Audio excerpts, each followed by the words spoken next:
Welcome to the Learning Pines YouTube. We hope this video helps. In this video, I will show how to make bread upma.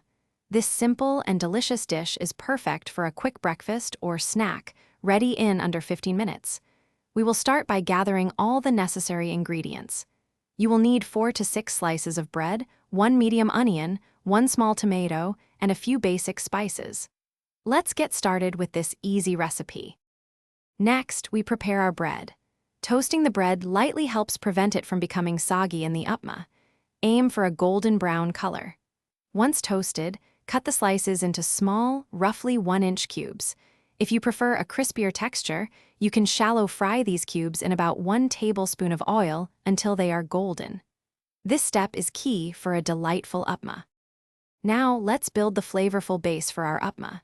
Heat 2 tablespoons of oil in a pan over medium heat. Once hot, add 1/2 teaspoon of mustard seeds and let them splutter for a few seconds. Then, add your finely chopped medium onion and sauté until it turns translucent.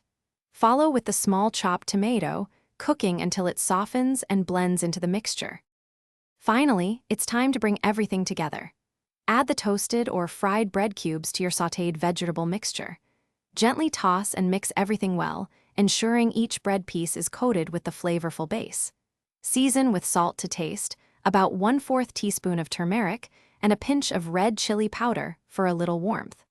Garnish with fresh coriander leaves and serve your homemade bread upma immediately. Thanks for watching. Consider subscribing if we helped you.